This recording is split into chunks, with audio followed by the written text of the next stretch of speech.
el béisbol fue tan importante en la formación de esa nación como cualquier otra actividad cultural o espiritual. Porque cuando se empieza, bueno, se considera que el primer partido organizado es en el año 1874, cuando en el Palmar de Junco juega un equipo de La Habana y un equipo de Matanzas. Para que hubiera ese partido, eso quiere decir que se había jugado béisbol antes, para que hubiera dos equipos. Y este deporte que viene de las tierras yanquis, es decir, de la costa este norteamericana, los estados de Nueva Inglaterra y Nueva York fundamentalmente, se adopta en Cuba muy rápidamente como una forma de reafirmar una identidad diferente a la española, es decir, de buscar elementos simbólicos que caracterizaran el nuevo país que se quería formar, y el gran modelo democrático era los Estados Unidos.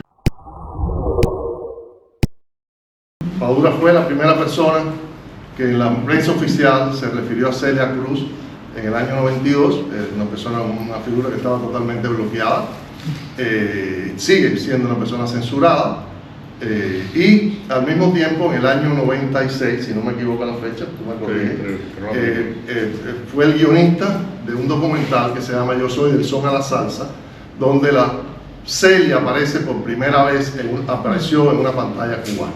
Fue un motivo de fervor entre los cubanos, se pararon, aplaudieron, tremendamente fue bueno. Pues nada, con esos todos los ingredientes, creo que es un buen motivo para tenerlo por acá, en este caluroso día de Santander, y no hago más interrupciones.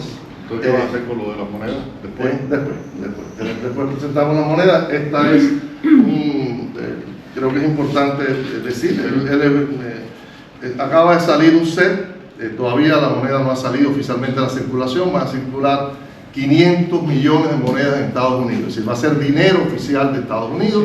Es la primera vez, yo creo que... Con la cara de Celia Cruz. Con la cara, y la primera vez que sale en una moneda de Estados Unidos una palabra en español, azúcar, que era un poco el lema de concierto, ¿no? Grito de guerra. Esto sale en vísperas del centenario, el año que viene se conmemora el centenario de Celia, y hay una serie de eventos previstos. Pero en relación con la moneda, hay también varios conciertos, presentaciones, incluso hay un proyecto ahí de presentarse en la Casa Blanca, porque es un acto oficial de presentar la moneda en el Departamento del Tesoro. Esto es lo que ha salido, ya se puede comprar por internet, pero todavía no se ha presentado, sale el día 12 de abril. Y entonces, bueno, como deferencia, yo hablé con la fundación.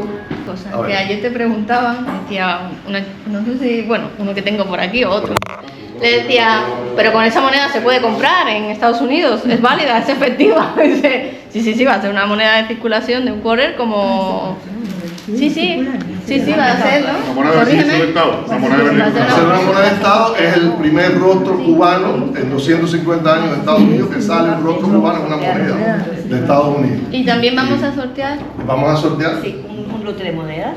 Vamos a sortear dos sets, uno con los presidentes, otro sin los presidentes, y vamos a también... Y los libros. Vamos a sortear unos libros. Las maletas que trajimos no son de libros.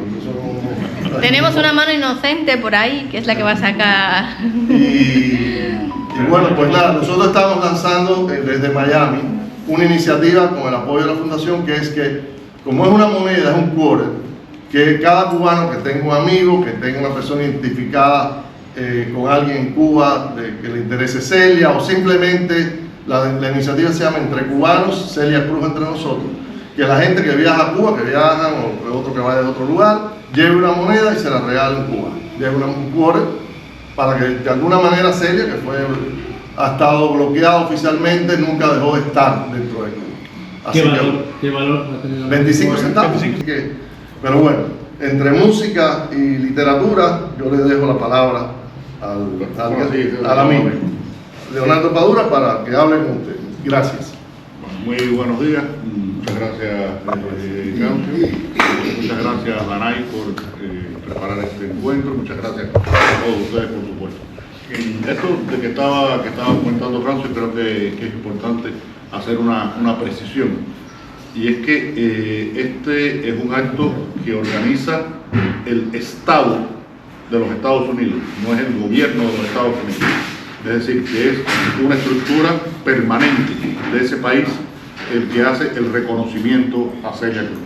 Y eso a veces nosotros en Cuba perdemos la perspectiva entre gobierno y Estado, porque como es lo mismo, pero no, en el mundo puede haber una diferencia, y en este caso el Estado es lo permanente, el Estado es la forma de organización de una nación, y el gobierno es el que ejecuta los poderes del Estado, ¿no? Pero los gobiernos cambian, los estados se mantienen, y esto es una decisión del Estado norteamericano y un gran reconocimiento para una figura esencial de la cultura cubana.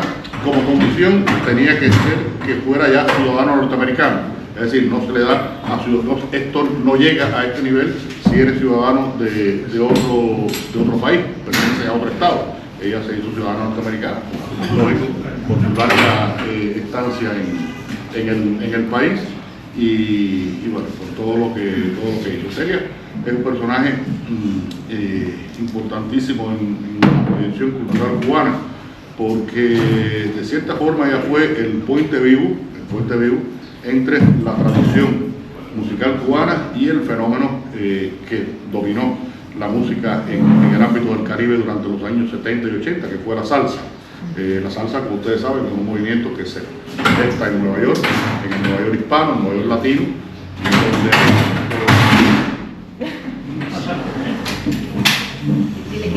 sobrevivió, no sobrevivió, donde hay toda una serie de condiciones culturales, sociales, económicas, para que se produzca ese proceso. Y esto, todo en la historia tiene un origen y tiene son causas que tienen consecuencias. La salsa es una de las consecuencias de la ruptura de relaciones entre Cuba y los Estados Unidos y el comienzo del embargo en el año 62, porque ya deja de entrar las disqueras norteamericanas, dejan de venir a Cuba, la música cubana deja de salir, hay un referente ahí que queda bloqueado, y ese es un aspecto importante. Y otro aspecto importante es que ese Nueva York, que se va haciendo cada vez, la comunidad hispana va siendo cada vez mayor, es una comunidad que tenía muy fuertemente enraizado el componente, la tradición musical cubana. Todavía Celia, por ejemplo, no estaba allí en ese momento, en el año 62, 63, ya va para México en los primeros años, pero está esa tradición musical cubana, que era la más fuerte, y ahí hay una figura que yo logré entrevistar en el año 1992, cuando estuve por primera vez en los Estados Unidos, que es un hombre que merecería una medalla, una moneda, Mario Bauzá.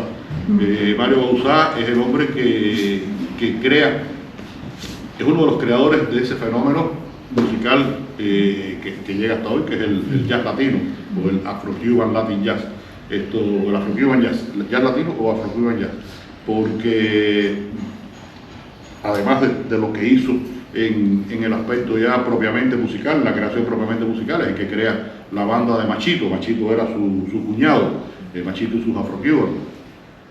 Mario llega muy joven a los Estados Unidos, y a los 3, 4 años ya era, imagínense ustedes, director musical de la banda de Cab Calloway, que era una de las más importantes en los años 30 en el jazz en los Estados Unidos. En los 40 es el hombre que recibe, le dice a Chano Pozo que tiene que salir de Cuba. Le dice: mira, Chano, un negro feo y analfabeto como tú, aunque sea un genio, en Cuba tiene muchos problemas. Ven para acá, que en Nueva York es donde tú vas a poder hacer tu carrera. Y fue providencial y fue trágico. Porque Chano llega a Nueva York y es el momento en que Mario Bauzá se lo dice, Gillespie le dice: yo estoy haciendo algo, pero sé que tengo algo que hay algo que no acaba de concretarse. Y Mario Bauzá le dijo: no, espérate, yo tengo tu complemento. Y le lleva a Chano Pozo. Este negro tocando tumbadoras es lo más grande del mundo, y se incorpora Chano a la banda de Cab Calloway de Dizzy Gillespie. Empieza también una relación con Charlie Parker. Imagínense ustedes, Charlie Parker, Chano Pozo y Dizzy Gillespie, con Mario Bauzá detrás. y salen números como el famoso Manteca, que cambian el jazz norteamericano con este elemento de incorporación de la música cubana que traen Mario y Chano. Pero bueno, como ustedes saben, al año siguiente, el año 47 se graba Manteca, al año siguiente Chano, por una pelea, una tontería, eran $20 lo que le debía al otro personaje, y tenía en el bolsillo 5.000 y debía 20, y le dijo al tipo que no se iba a pagar porque la droga que le había vendido era una mierda. Y el hombre le metió 3 tiros a Chano y lo mató. Entonces, una cosa, por una parte fue una epifanía y por otra parte una gran tragedia. Pero decía todo esto porque Celia significa la figura. Hay detrás varios nombres, perdón, porque a veces esto como digo, toda causa, toda consecuencia tiene sus causas. Hay detrás figuras que van sirviendo como una especie de facilitador de esta corriente que va entrando en ese fenómeno de la salsa, que tiene como estructura musical fundamental la música cubana, pero a la que se van incorporando las músicas de todas las otras tradiciones culturales locales de los distintos músicos que viven en Nueva York, los puertorriqueños, los mexicanos, los colombianos. Rubén Blades llega un poco después de Panamá, en fin, los dominicanos. Johnny Pacheco fue una figura fundamental. Pero ahí en esos años 60 hay varios nombres y hay dos que son muy importantes. Uno es Orestes López Cachao López, el rey del contrabajo, el rey del ritmo, y el otro es Arsenio Rodríguez, el Ciego Maravilloso. El Ciego Maravilloso, todos estos músicos le rindieron en algún momento un homenaje a Arsenio, porque Arsenio fue el creador del formato del conjunto. El formato del conjunto está en los orígenes del mambo, a pesar de que él va por otro camino, pero Prado sigue por otro. Imagínense ustedes lo importante que ha sido Cuba en el espectro cultural norteamericano, y esto es casi una verdad absoluta. En el año 1954, el país más famoso del mundo de los Estados Unidos era Cuba, 1954. ¿Por qué? Es el año en que Hemingway gana el premio Nobel y la obra que fue definitiva para que lo ganara fue El Viejo y el Mar, es decir, una historia que se desarrolla en Cuba. Ese año el ritmo de moda en los Estados Unidos era el mambo. Todo el mundo bailaba mambo, y los que recuerden las películas de los años 50, el mambo está constantemente ahí, las rumberas cubanas, pero el mambo de Damaso Pérez Prado. Y la serie de televisión más famosa que existía era I Love Lucy, con Desi Arnaz, el actor cubano. Entonces, si vieron la película hace poco en la que trabaja Javier Bardem y Nicole Kidman haciendo de Desi y de Lucy Bowe, es decir, que era una referencia en los Estados Unidos. Esa referencia empieza a tener unos problemas, se empieza a politizar en los años 60, lo que todos sabemos, dejan de entrar estos músicos, pero están en los Estados Unidos, unos en Nueva York, otros en Los Ángeles, músicos como Cachao López y como Arsenio. Pero cuando se empiezan a producir los grandes conciertos de la Fania en los años 70, que es el momento en que la salsa rompe el dominio que habían establecido en Nueva York y trata de convertirse en un fenómeno ya mucho más universal, y se producen varios grandes conciertos, pues la figura que entra ahí, la figura femenina dominante, es nada más y nada menos que Celia Cruz. Es decir, que a partir de ahí la figura de Celia, la cubana, la reina de la salsa, la emperatriz de la salsa, la reina de la rumba, en fin, Celia de Cuba, todas esas epítetos que tuvo, que son incontables. Prácticamente tuvo una presencia hasta los años finales de su vida. Y terminó además cantando que la vida es un carnaval. Eso es una cosa también que dice un poco quién era esa tremenda mujer. Así que bueno, muy felices de que los Estados Unidos, el Estado norteamericano, reconozca a una figura nacida en Cuba, esencialmente cubana, porque tendría, a mí cuando en el año 2010 me dieron, lo decía ayer en la feria, me dieron la ciudadanía española, procedimiento de carta de naturaleza, porque no tengo ningún pariente español por todos los alrededores. Los periodistas le preguntaban, ¿ahora tienes doble nacionalidad? Y decía, no, tengo doble ciudadanía. Nacionalidad tengo una sola, la nacionalidad cubana, no puedo ser otra cosa que cubano, no voy a ser.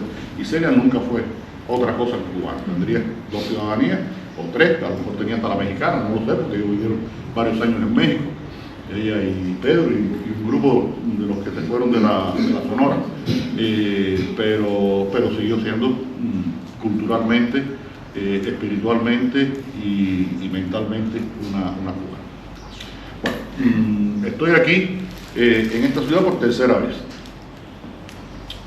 Curiosamente, aunque había hecho algunas presentaciones en librería, las 2 veces anteriores había venido por otras funciones. Había venido primero a la Universidad Menéndez Pelayo a dar un taller, después había estado hace 3-4 años en el Festival de Cine de aquí de Santander, que a Jorge Perugorría, a Vladimir Cruz, a Iván Giroud y a mí nos daban un reconocimiento del festival. Y ahora, bueno, vienen ya en función propiamente literaria. Ayer hicimos la presentación ahí en la plaza donde se organiza la feria y me quedé realmente muy impactado de ver que había alrededor de 600 personas en el acto, una cosa impresionante. Ya estoy un poco acostumbrado a que haya... De pie. Y mucha gente de pie, estoy un poco acostumbrado a que vaya mucha gente a los actos, pero siempre que uno ve algo así es muy gratificante, porque uno hace un trabajo, para un músico 600 personas son pocas personas, tal vez para un actor sea lo mismo, pero para un escritor son muchas personas, hacemos un tipo de trabajo que no se concreta con el momento de una conversación. Es un trabajo que es permanente porque ahí están los libros y el que no me vio hoy, porque no podía, pero quiere ver mi libro, el libro está ahí, entonces no es imprescindible tener el contacto con el escritor.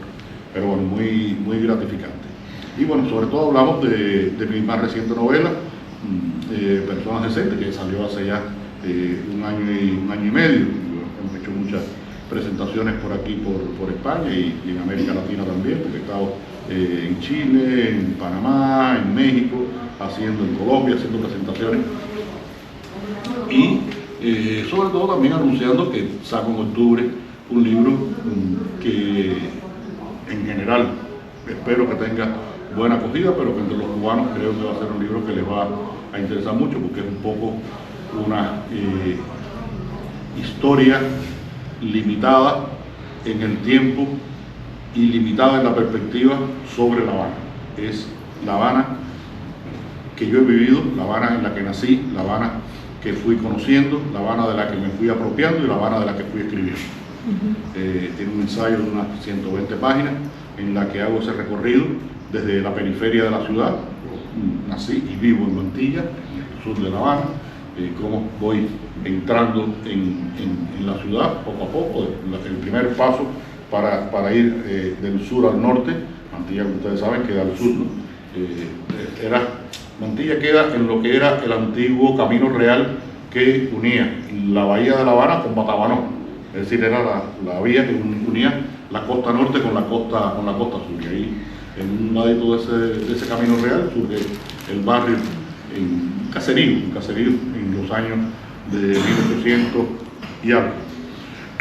Yo nazco ahí en el año 55 y el primer paso que doy para salir del sur al norte, voy de mi casa a la esquina de mi casa, que era en esos momentos una calle no asfaltada y por lo tanto menos peligrosa para el tránsito, donde con 5 años empecé a jugar pelota. Ese fue mi primer paso hacia la ciudad y fue a través de la pelota, que es un ejercicio que como ustedes saben, para los cubanos no es un deporte. Para los cubanos la pelota es una cosa mucho más seria. Y a veces cuando yo hablo con las personas aquí en España que no tienen idea de qué cosa es la pelota, me dicen, no, ese deporte no se entiende nada. Yo no entiendo nada porque el problema es que el fútbol es una batalla y el béisbol es una manifestación filosófica. El béisbol tiene una filosofía y se mantiene y tiene una esencia filosófica, sí. Esto es el regreso del héroe a la casa, porque el lugar desde donde sale y regresa el jugador para ganar se llama home. Es el recorrido por el mundo para llegar a la casa, es el Nostos, el viaje de los héroes. Ulises, los argonautas recorren todo el Mediterráneo y llegan a su isla. Bueno, pues hay que recorrer todas las bases y llegar al home. Es un deporte muy galante. El equipo que está a la defensiva tiene la pelota. Eso no pasa en los otros deportes con pelota. Es decir, le damos la pelota a los que defienden y tenemos que batirnos con ellos con una espada, que es el bate. Entonces, tiene toda una concepción que es muy difícil de entender, pero además es un deporte donde cuando no está pasando nada físico, están pasando las decisiones más importantes, porque desde el lanzamiento que se le va a hacer a un bateador, en el momento del juego, ¿quién es el bateador? ¿Quién es el lanzador? ¿En qué momento del campeonato está? ¿En cuánto batea el bateador? ¿Qué lanzamiento efectivo tiene el pitcher? Si hay hombres en base o no hay hombres en base. ¿En qué inning del juego está? ¿El manager quién es? Porque hay managers que son más agresivos, hay managers que son más reflexivos. Todo es una decisión de que un lanzamiento lleva una carga de responsabilidad enorme, porque además con un lanzamiento se puede decidir el juego. Un juego 0-0, esto en el octavo inning un honrón y se acabó el juego y ganó en el noveno el equipo que dio el honrón, con un lanzamiento. Entonces, bueno, todo eso es muy difícil de explicar, pero bueno, no era de pelota de lo que quería hablar. Además, estoy muy feliz que los industriales ganaron 4 juegos y van ahora a la semifinal en un campeonato que es un desastre, pero me decía el otro día un amigo mío que está en La Habana ahora, me decía, mira, esta pelota es lo peor, pero uno no puede dejar de emocionarse de ver cuando un equipo hace algo como lo hizo los industriales, que ganan 4 partidos, incluso 2 de ellos fuera de casa, ganó allá en Santiago del Cubo. Y eso es parte de esa historia de la rivalidad épica e histórica entre el Oriente y el Occidente, La Habana y Santiago. Y bueno, el libro tiene esa característica, es el viaje a través de los años, desde los años 50 hasta el presente, un tránsito de la imagen de esa ciudad que existe cuando yo nazco, que viene muy pronto un corte, que es el corte del triunfo de la revolución, que cambia muchas perspectivas, y después un proceso lamentable que ha ocurrido, que es el proceso de la deconstrucción de la ciudad, la ruina de la ciudad, que es galopante, que requiere mucho dinero para poder revertir esa situación, y que ha implicado que durante muchos años la gente haya vivido, muchas personas, en condiciones muy complicadas. Ahora la ciudad de La Habana es una ciudad que es distinta a la que era hace 10 años, porque curiosamente hace 10 años era una ciudad donde que todo el mundo aspiraba a tener una casa, algo muy natural.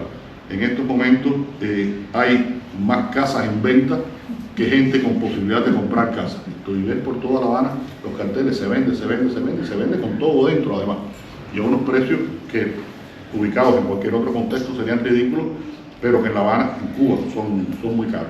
Es decir, que ese es un elemento que está cambiando la imagen de la ciudad. El otro elemento es la aparición de los pequeños negocios privados, las MIPYMES, que pueden ir desde una carretilla, que ya las persiguen menos, a veces se forman algunos rollos con las carretillas que venden viandas y platanitos y esas cosas, hasta ya pequeños supermercados. Hay pequeños supermercados montados por las MIPYMES con toda una serie de productos que ahora está la pelea esta de los precios topados y tal, los precios conveniados, pero bueno, y eso es una de las cosas que está cambiando la imagen de la ciudad.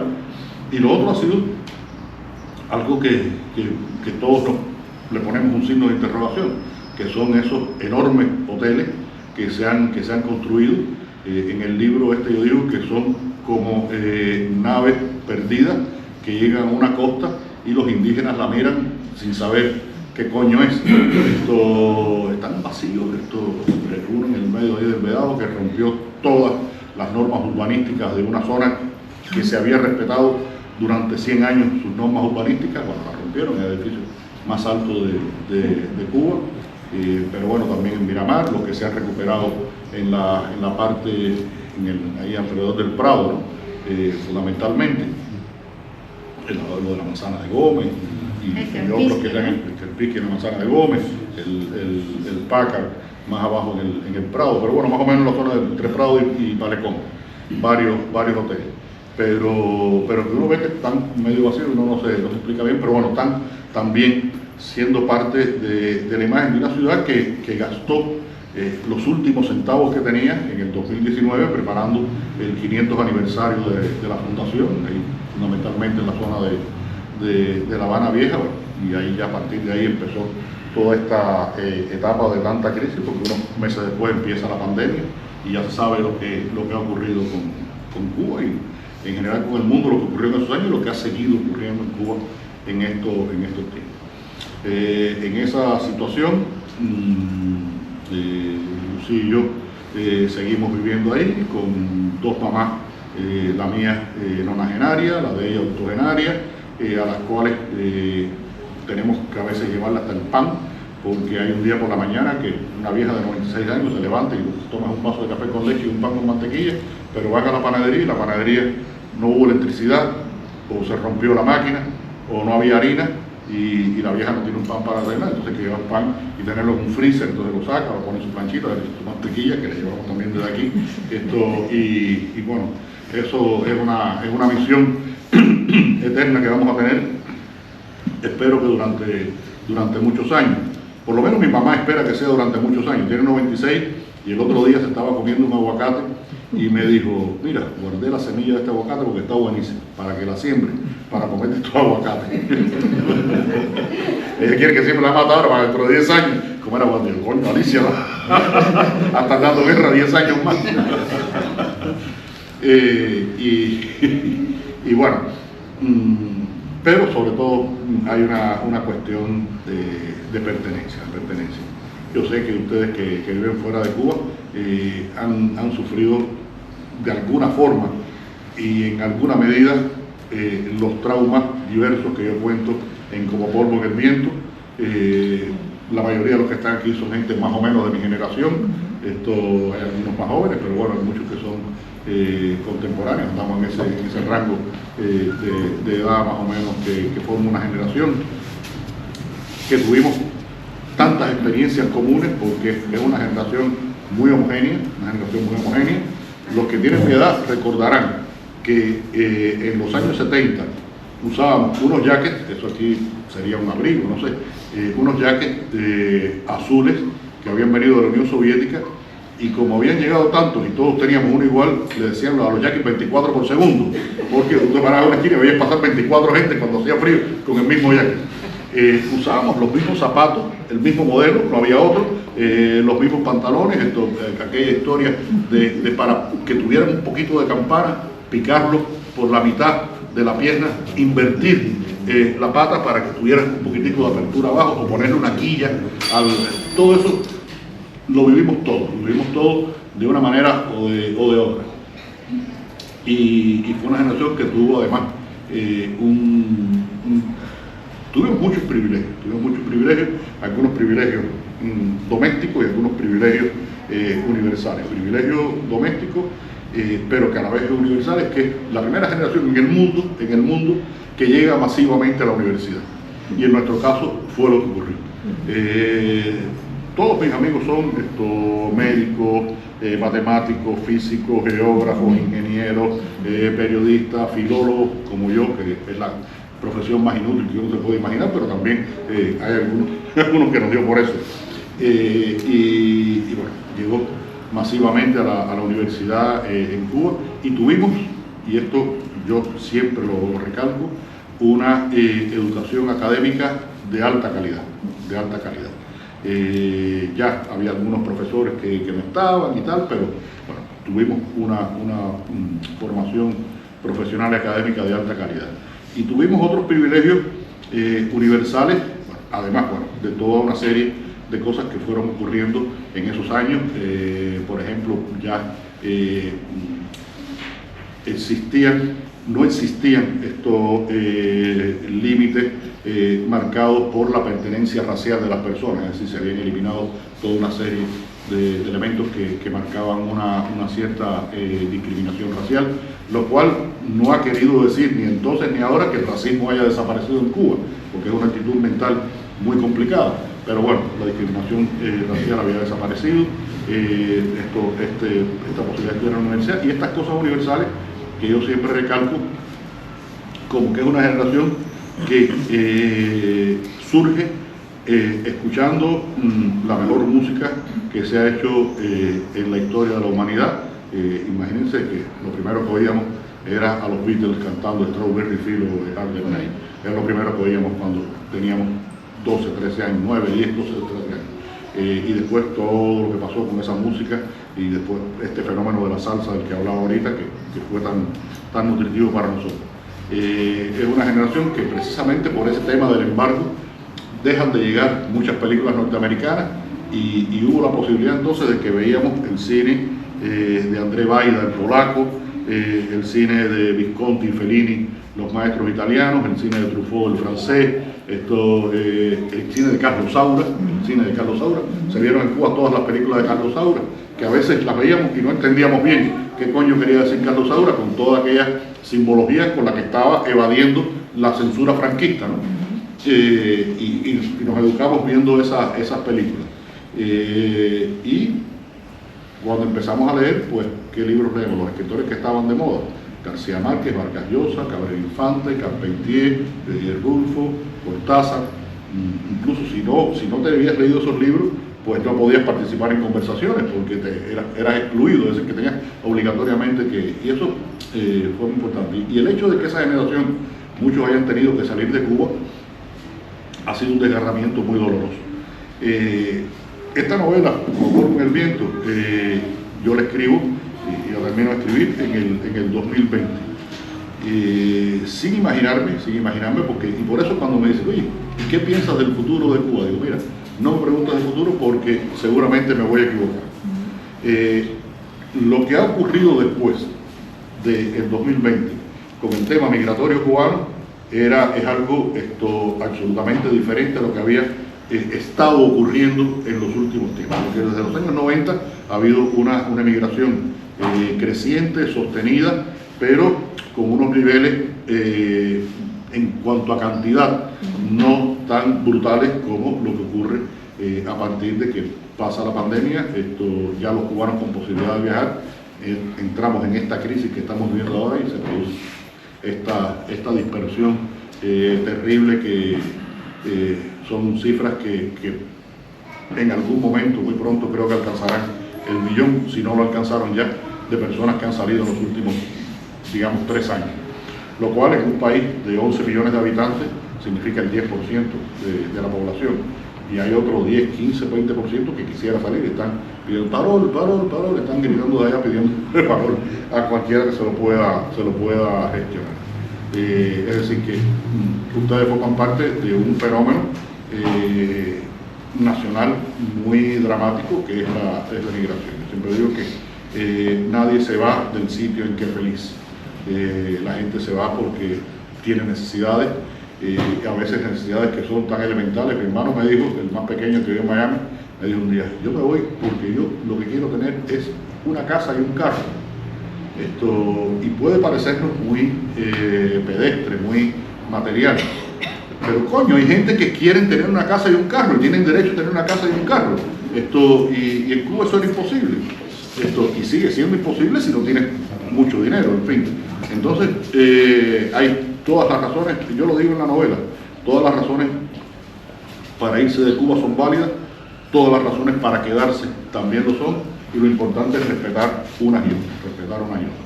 Y por eso yo siempre digo que ustedes que están fuera, los que seguimos viviendo dentro, por la razón que sea, si alguna vez queremos que ese país tenga un futuro posible, uno de los elementos que sería fundamental es la concordia entre todos los cubanos.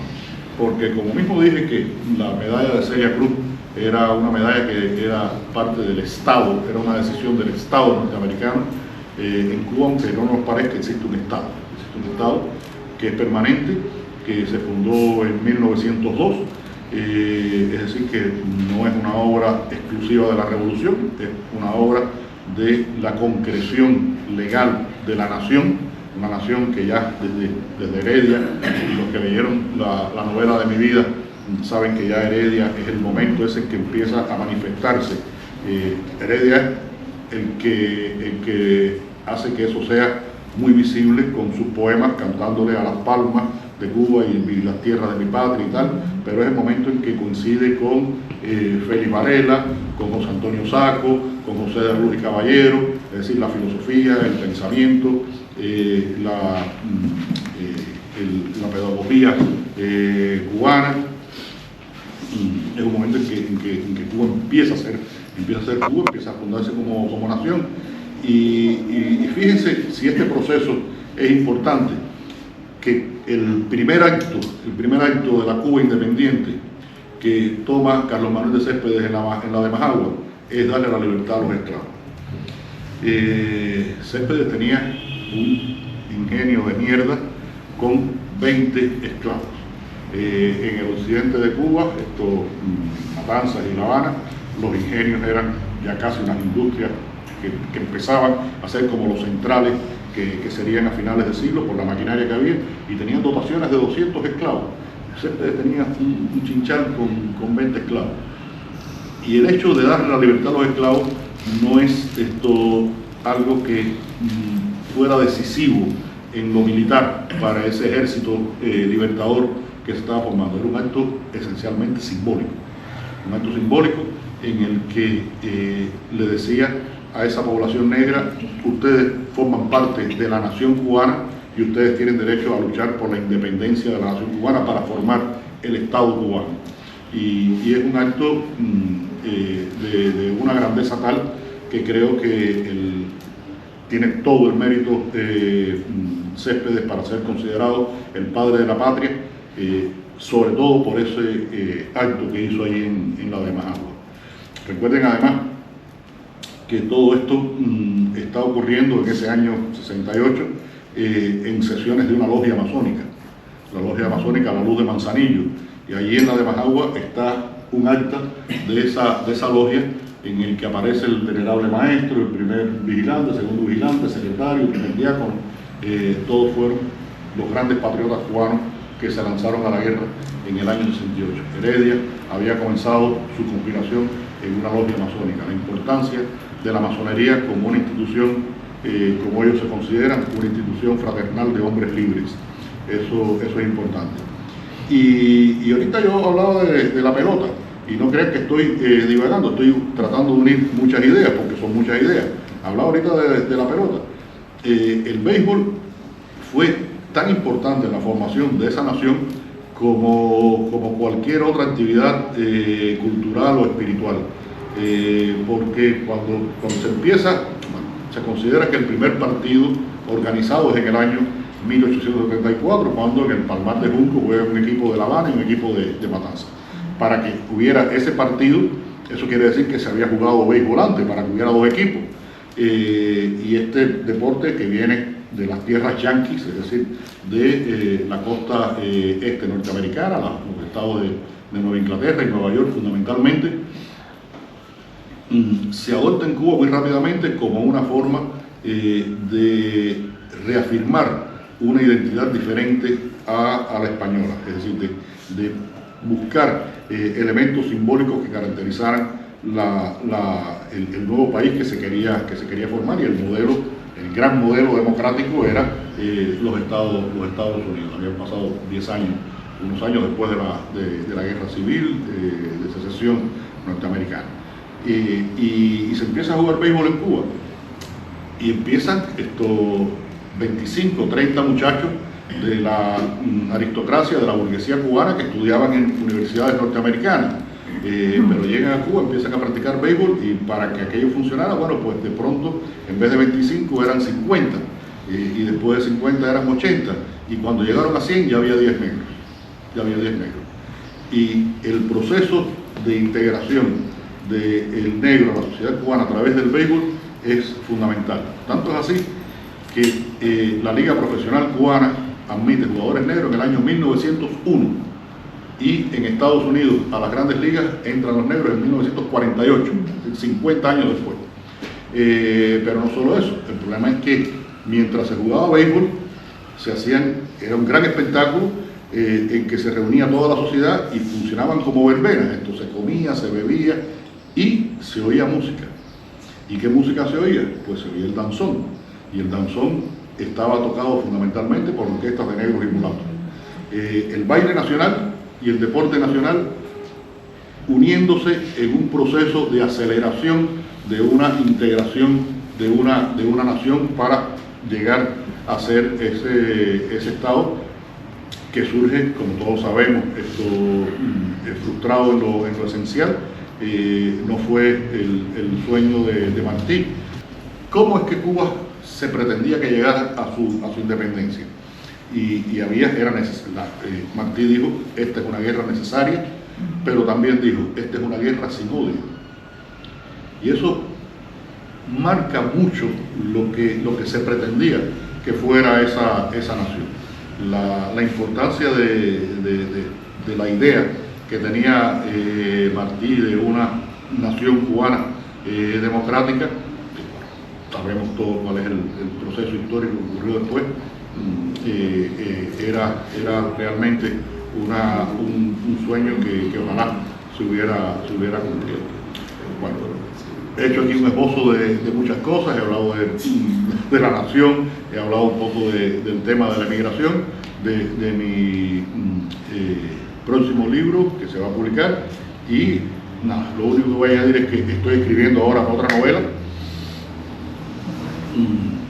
Como ustedes saben, lo he dicho muchas veces, yo no soy seguramente el escritor de más talento de mi generación, pero soy el que más trabaja, soy el más trabajador y eso creo que nadie lo puede hacer. Mi 15ª novela, no sé si hay otro escritor cubano que tenga 15 novelas publicadas. Y es una historia que todos ustedes conocen porque están en el otro lado de la barda, que hay unas casas en la novela, unas casas que es una casa más vieja y una casa más reciente en un mismo terreno y hay una cerca por el medio.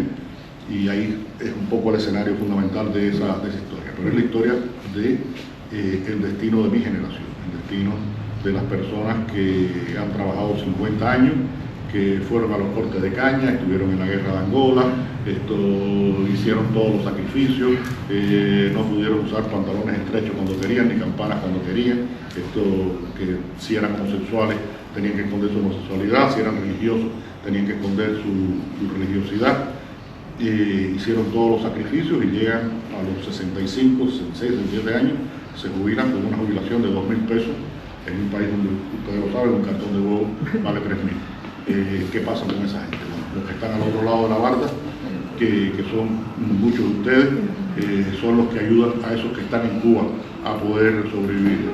50 euros, 100 euros al mes, para ellos la salvación. Y tengo un amigo que me ha apropiado de su definición, que le llama las donaciones. Son las donaciones que nos llegan y nos salvan la vida. Y bueno, a partir de una historia real, muy dramática, de una familia muy cercana a la mía, armo la historia, pero fundamentalmente con ese sentido de hablar del destino de mi generación. Porque creo que, y lo he hecho siempre, creo que es muy importante cuando uno va a escribir una novela saber para qué va a escribir una novela.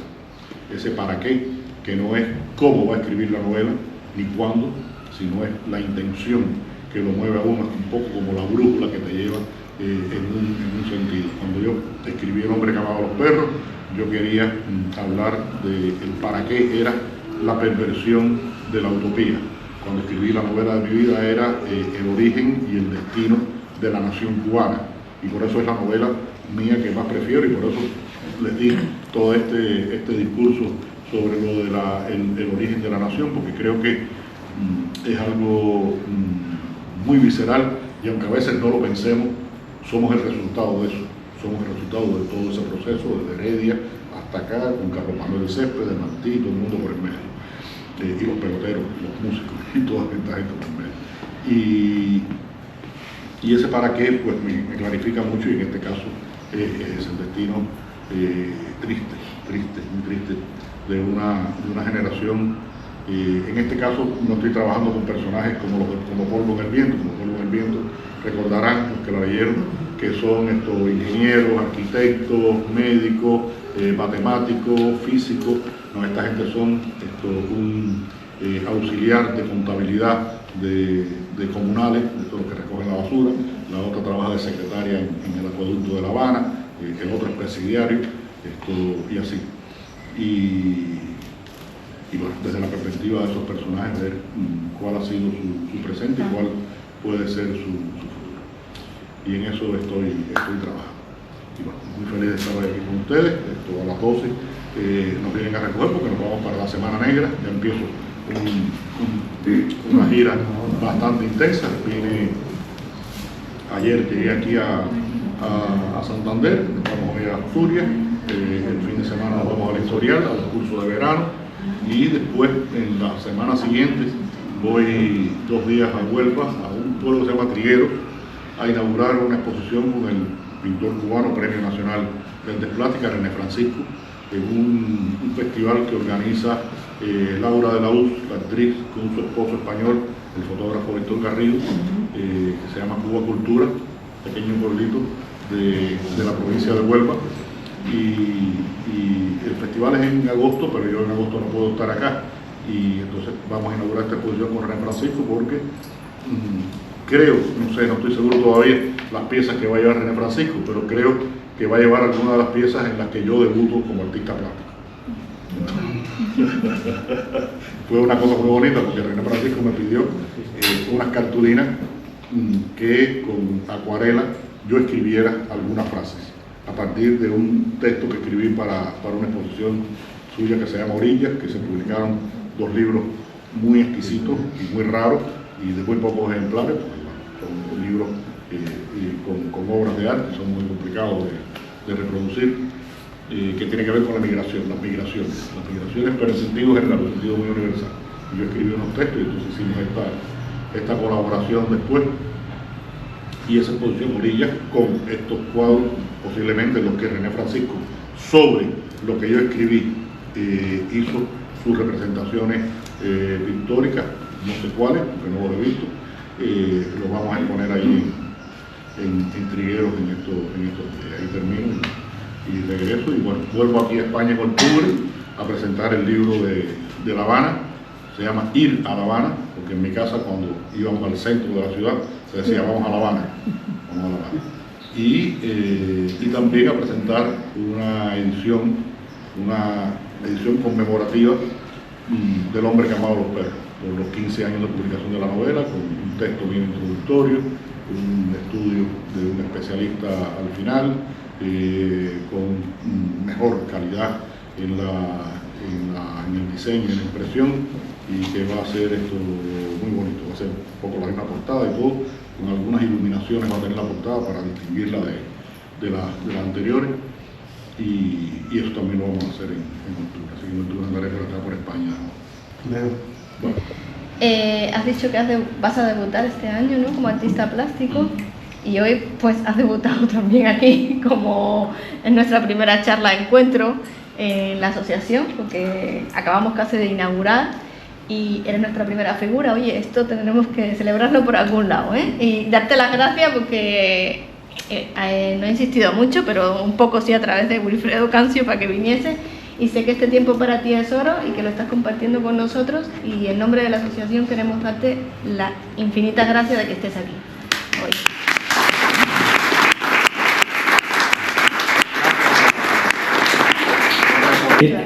Tenía 3 preguntas de literatura. Me la ha enviado Julián Riquenes de claustrofobia.com, lo conocerá, ¿no? Imagino. Sí. Esto, Cuba y su gente seguirá siendo materia prima en sus creaciones, número 1. Segundo, ¿cuántos siente que le ha aportado el Premio Nacional de Literatura en Cuba para promover su obra? Y por último, ¿qué significa para usted ser buscado y perseguido por los lectores cubanos que siguen su obra a pesar de los pocos libros que se publican en su edición en Cuba. Bueno, creo que resulta evidente con lo que he hablado aquí que la vida de las personas en Cuba, sueños, aspiraciones, deseos, frustraciones, vejaciones, humillaciones que puedan sufrir son el material que me alimenta como escritor. Todas las historias, las narrativas que se crean a partir de estos problemas. Seguiré. Aunque, por ejemplo, una novela como Herejes tiene todo un sector que se desarrolla en la Ámsterdam del siglo XVII con Rembrandt como figura central y un joven judío que le sirve de modelo para pintar las cabezas de Cristo. Estamos cronológica e históricamente en Ámsterdam, pero se está hablando de Cuba, siempre se está hablando de Cuba. Una novela como El hombre que amaba a los perros, no creo que, si lo hubiera, podía haberla escrito un español, un mexicano o un argentino, y habría sido una novela completamente diferente, porque la perspectiva de un cubano y haber vivido en un sistema socialista real, esto pues determinó el carácter de esa novela, y así está presente. Con respecto a qué ha significado para mí el Premio Nacional de Literatura, bueno, me hicieron un diploma que es una obra de un artista cubano que se llama Fariñas, lo tengo ahí en mi estudio y se está desvaneciendo. Se está desvaneciendo como todo lo que tiene que ver con la promoción mía en Cuba. Se va haciendo invisible y va a ser una cartulina que va a estar ahí en un lugar como el reflejo de lo que fue. Y respecto a lo que pasa con los libros en Cuba, bueno, es una cuestión lamentable. El problema es que en mi caso, incluso por vías alternativas, mucha gente puede tener acceso a mis libros. Es complicado, pero puede tener acceso a mis libros. Lo terrible es para los jóvenes escritores que empiezan ahora que no hay manera. Y entonces bien tienen acceso a mis libros físicos porque alguno de ustedes le manda a Cuba un ejemplar, o porque lo piratean en las redes, en PDF o en los formatos digitales para instrumentos de lectura, y la manera en que tienen acceso mucha gente a mis libros en Cuba, y tengo realmente una gran cantidad de lectores. Yo hago muy pocas presentaciones públicas en Cuba porque no me invitan, casi nunca. Recientemente, después de mucho tiempo, en el Centro Iberoamericano de Cultura, que está en Malecón, donde estuvo el Centro Cultural Español, me invitaron y estuvo a sala llena, y después en el Museo Napoleónico también estuvo a sala llena, porque la gente va. Y sobre todo, y esto creo que es muy importante, en general en el mundo, cuando yo hago presentaciones, y esto pasa mucho sobre todo en Francia, en Alemania, países así, la composición de las personas que van a las presentaciones anda alrededor de los 60 años. Son los que tienen tiempo y tienen además dinero para comprar libros, y son los que van. En Cuba, en estas actividades, como en Cuba todo el mundo tiene tiempo y nadie tiene dinero, pues van personas de mi edad, pero también van muchísimos jóvenes interesados en la literatura, en conocer a un escritor, oírlo hablar, y eso me alienta y me da esperanza de que todavía hay, porque yo se lo decía ayer al director de la feria aquí, le decía, mira, el gran drama de Cuba con los libros es que es un país donde no hay libros, pero donde sigue habiendo lectores, y eso lo hace más dramático, porque, no sé, en Honduras o en El Salvador, a lo mejor vas a una librería y te encuentras todos los libros del mundo, pero lo lee una élite. En Cuba, todo el mundo lee, y realmente está produciendo un fenómeno de retroceso por toda una serie de cuestiones muy complicadas, entre ellas que hay poco acceso a los libros, porque, por ejemplo, Lucía y yo vamos a una consulta, a un policlínico, donde tenemos un amigo que es odontólogo, o teníamos, porque se fue a los Estados Unidos, de mi edad, y se fue. Y nos parecía muy raro el hecho de que los únicos que estábamos ahí en las consultas médicas, cuando hay que esperar en Cuba, habitualmente, ¿qué pasaba? La gente llevaba un libro y se ponía a leer un libro. Ahora todo el mundo lo que mira es el teléfono y los únicos que leemos libros ahí somos Lucía y yo. Y eso es universal, lo que pasa que en Cuba uno siente que está faltando algo que podía ser. También podría estar leyendo pues, en el teléfono un libro, ¿no? Sí. No, tú ves que están ahí con el muñequito y las piedrecitas y no sé qué mierda ahí. Extremadura, un placer. Le quiero dar las gracias por la cantidad de satisfacciones, buenos ratos, placer que he tenido leyendo sus libros. He leído todos menos uno, los contaré. Y creo que es responsable de usted porque lo criticó, porque al inicio había alguna cosilla. He aprendido muchísimo de Cuba, nunca he estado en Cuba. He aprendido de música, he aprendido de literatura, he aprendido de vocabulario y estoy completamente agradecido. Quería hacer una pregunta. De todo lo que refleja la realidad cubana en sus libros, ¿hay algo de la realidad cubana que todavía no haya reflejado en ningún libro? Yo tengo una cierta impresión, luego me puedo atrever a... infinita, ¿no? Imagínate, esto... No. Cada novela tiene el espacio físico y el espacio conceptual que necesita. Pero, por ejemplo, ahora en este taller que yo estaba haciendo en Menorca, le leía a los estudiantes unas recomendaciones que hace Raymond Chandler, el gran maestro de la novela negra, y él decía, una novela no puede pretender decirlo todo o hacerlo todo a la vez. Y creo que hubo un momento, sobre todo en el cine cubano, que las películas querían decir tantas cosas que no decían nada. Al final fueron películas que quedaron ahí un poco perdidas en más o menos significativas o no. Creo que uno tiene que centrarse en lo que quiere decir y la novela es como una mancha de agua que va extendiéndose y va abarcando y llega hasta un punto. No puede correr hasta el infinito en todos los sentidos. Y ahí entonces están los temas que a uno le interesan o no. Ahora tú decías eso y yo dije, bueno, por ejemplo, no he escrito nunca sobre el ajedrez. Porque me estaba acordando de la última novela de Mayra Montero, publicada aquí en España, que se llama La tarde que Bobby Fischer no bajó a jugar, que la recomiendo mucho. Y es una novela en la que se habla de ajedrez, pero de otras cosas, ¿no? ¿Y la Cuba rural? La Cuba rural, la Cuba más... No, soy un escritor muy citadino, muy urbano.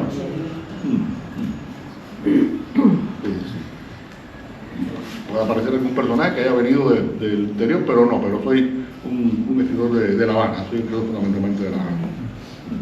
Y bueno, del barrio mío, ¿no? No, mío. Vecino, ¿no? El nuestro. Yo no estoy muy de acuerdo con usted en un comentario que ha hecho que su generación fue la que tuvo la suerte de escuchar la gran música. Bueno, sí estoy de acuerdo en que su generación tuvo la suerte de escuchar la gran música, pero no a la que usted se refiere.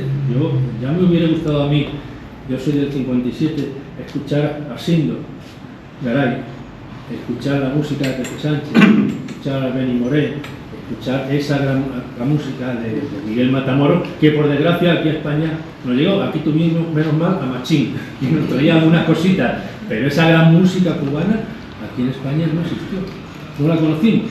No, eso era un problema de difusión y sobre todo porque por una cuestión económica de España, porque esa música viajó bastante. Yo recuerdo, por ejemplo, en el mismo libro de Los Rostros de la Salsa, cuando yo entrevisto a Wilfrido Vargas, músico dominicano, me dice, porque nosotros vivimos bajo la dictadura musical de Benny Moré. Porque en todo el Caribe, y cuando hablas con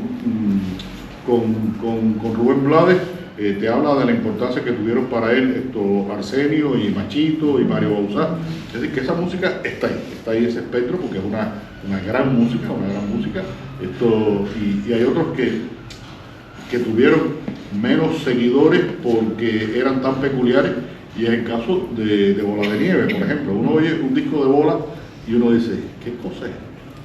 ¿Qué cosa es? ¿De dónde este hombre salió? Porque además, tratar de hacer algo como Bola, lo único que significaría es que eres un imitador. No, Bola era espíritu. Esto era él y nada más que él. Y así, esto mucho. Y bueno, está esa gran música. Lo que pasa es que no tuvo ni el momento, ni la posibilidad económica de tener esa gran difusión internacional que hay a partir de los años 60 con fenómenos como el pop. Celia Cruz es la gran Celia Cruz, pero hubo otra cantante cubana, santiaguera, que posiblemente si no hubiera tenido el carácter que tenía, hubiera sido la reina de la salsa, pero con su carácter la industria musical le dijo que no, que era la Lupe. ¿Qué opina de la Lupe? No, la Lupe fue una estrella fugaz ahí, pero era un espectáculo, pero tuvo poca trascendencia precisamente por muchas condiciones, entre ellas condiciones personales. Poca trascendencia le lleva a tener 30 LPs editados por Fania. 30 LPs. Sí, pero no tuvo la misma proyección que llegó a tener Celia, ¿no?